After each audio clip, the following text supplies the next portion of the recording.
कर्मों का फल कब, कैसे और कितना मिलता है, यह जिज्ञासा सभी धार्मिक व्यक्तियों के मन में होती है। कर्म फल देने का कार्य मुख्य रूप से ईश्वर द्वारा संचालित और नियंत्रित है। वही इसके पूरे विधान को जानता है। मनुष्य इस विधान को कम अंशों में और मोटे तौर पर ही जान पाया है, क्योंकि उसका सामर्थ्य इतना ही है। ऋषियों ने अपने ग्रंथों में कर्मफल की कुछ मुख्य महत्वपूर्ण बातों का वर्णन किया है।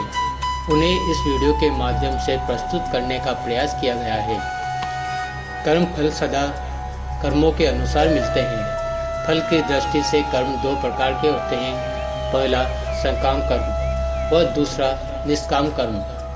सकाम कर्म उन कर्मों को कहते हैं जो लौकिक फल, धन, पुत्र, यश आदि को प्राप्त करने की इच्छा से किए जाते हैं, तथा निष्काम कर्म वे होते हैं जो लौकिक फलों को प्राप्त करने के उद्देश्य से न किए जाए, अपितु ईश्वर अर्थात मोक्ष प्राप्ति की इच्छा से किए जाए। सकाम कर्म तीन प्रकार के होते हैं: अच्छे, बुरे व मिश्रित कर्म। अच्छे कर्म जैसे सेवा, दान, परोपकार आदि। बुरे कर्म जैसे झूठ बोलना, चोरी करना आदि। मिश्रित कर्म जैसे खेती करना आदि। इसमें पाप व पुण्य, कुछ अच्छा कुछ बुरा दोनों मिले जुले रहते हैं। निष्काम कर्म सदा अच्छे ही होते हैं, बुरे कभी नहीं होते।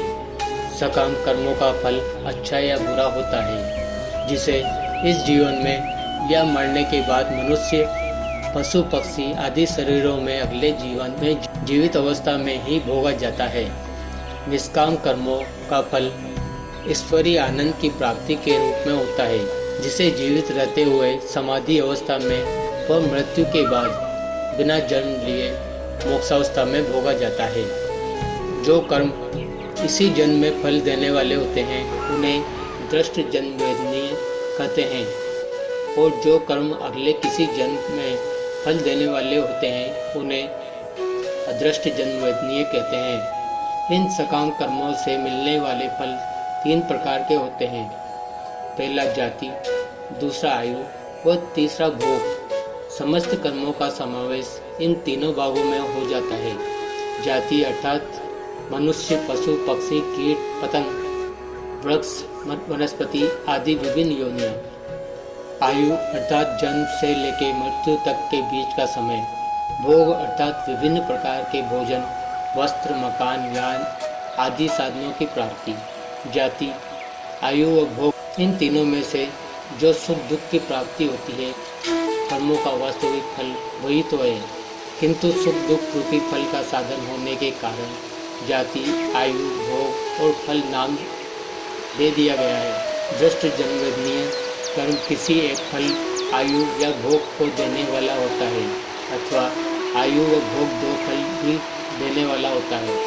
जैसे उचित आहार विहार, ब्रह्मचार्य, निद्रा आदि के सेवन से शरीर की रोगों से रक्षा की जाती है, तथा बल, वीर्य, पुष्टि, भोग, सामर्थ्य या आयु को बढ़ाया जा सकता है। जबकि अनुचित आहार विहार आदि से बल, आयु आदि घट भी जाते हैं। दृष्ट जन्मवेदनीय कर्म जाति रूप फल को देने वाले नहीं होते हैं, क्योंकि जाति योनि तो इस जन्म में मिल ही चुकी है, उसे जीते जी बदला नहीं जा सकता। जैसे मनुष्य शरीर की जगह पशु शरीर बदल लेना।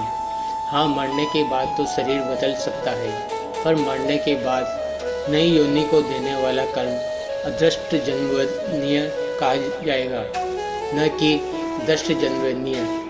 अदृष्ट जन्मवेदनीय कर्म दो प्रकार के होते हैं: पहला नियत विपाक व दूसरा अनियत विपाक।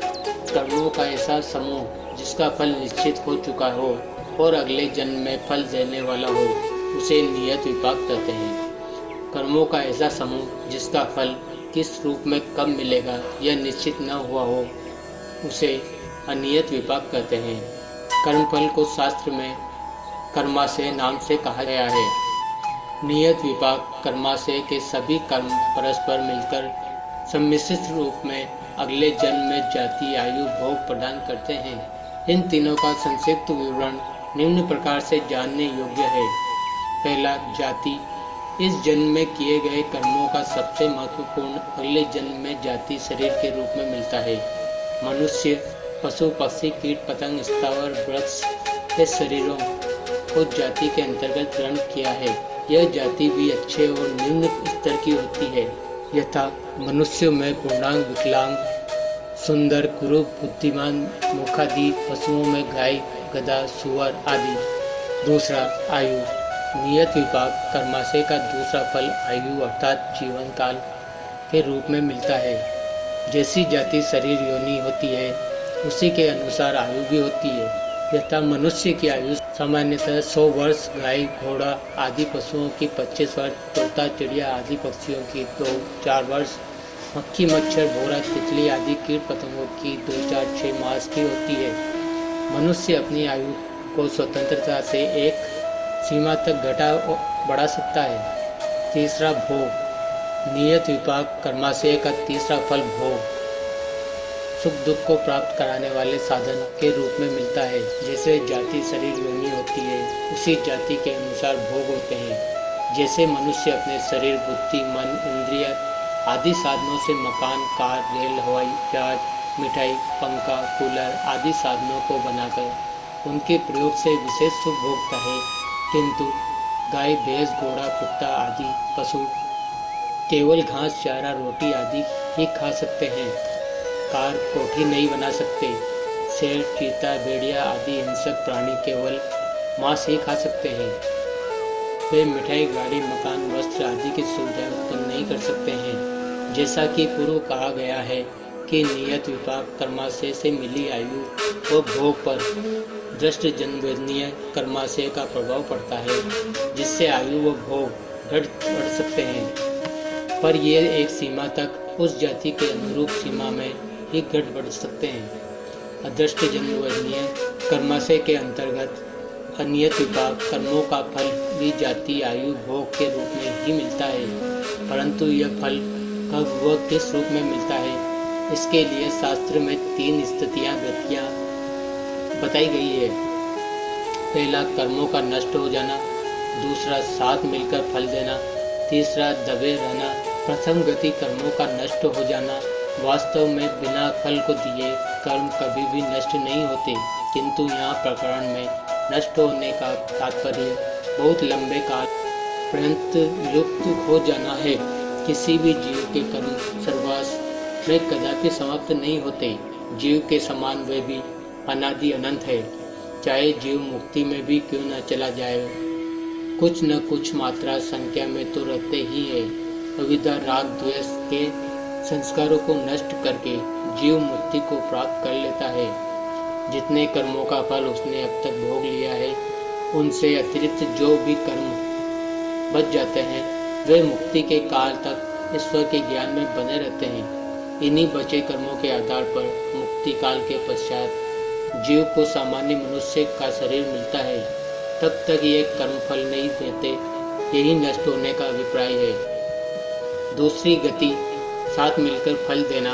अनेक स्थितियों में ईश्वर अच्छे व बुरे कर्मों का फल साथ साथ भी देता है, अर्थात अच्छे कर्मों का फल अच्छी जाति, आयु और भोग मिलता है, किंतु साथ में कुछ अशुभ कर्मों का फल दुख भी भुगा देता है। इसी प्रकार का अशुभ का प्रधान रूप से निम्न स्तर की जाति, आयु, भोग रूप फल देता है, किंतु साथ में कुछ शुभ कर्मों का फल सुख भी मिल जाता है। उदाहरण के लिए शुभ कर्मों का फल मनुष्य जन्म तो मिला, किंतु अन्य अशुभ कर्मों के कारण उस शरीर को अंधा, लूला, कौड़ी बना दिया। दूसरे पक्ष में प्रधानता से अशुभ कर्मों का फल गाय, कुत्ता आदि पशु योनि रूप में मिला, किंतु कुछ शुभ कर्मों के कारण अच्छे देश में अच्छे घर में मिला। परिणाम स्वरूप सेवा, भोजन आदि अच्छे स्तर के मिले। तीसरी गति, कर्मों का दबे रहना। मनुष्य अनेक प्रकार के कर्म करता है, उन सारे कर्मों का फल किसी एक ही योनि शरीर में मिल जाए यह संभव नहीं है। अतः जिन कर्मों की प्रधानता होती है उसके अनुसार अगला जन्म मिलता है। जिन कर्मों की अप्रधानता रहती है वे कर्म पूर्व संचित कर्मों में जाकर जुड़ जाते हैं और तब तक फल नहीं देते जब तक कि उन्हीं के सदृश से किसी मनुष्य शरीर में मुख्य कर्म न कर लिए जाए। इसी तरह इस तीसरी स्थिति को कर्मों का दबे रहना नाम से कहा जाता है। उदाहरण, किसी मनुष्य ने अपने जीवन में मनुष्य की जाति, आयु, भोग दिलाने वाले कर्मों के साथ कुछ कर्म सुअर की जाति, आयु, भोग दिलाने वाले भी कर दिए। प्रधानता अधिकता के कारण अगले जन्म में मनुष्य शरीर मिलेगा और सुअर की योनि देने वाले कर्म तब तक दबे रहेंगे जब तक कि सुअर की योनि देने वाले कर्मों की प्रधानता न हो जाए। इन सब बातों का सार यही निकलता है कि इस जन्म में दुखों से बचने तथा सुख प्राप्त करने के लिए हमें सदा शुभ कर्म ही करते रहना चाहिए और उनको भी निष्काम भावना से करना चाहिए। आज के लिए बस इतना ही। जय श्री कृष्ण।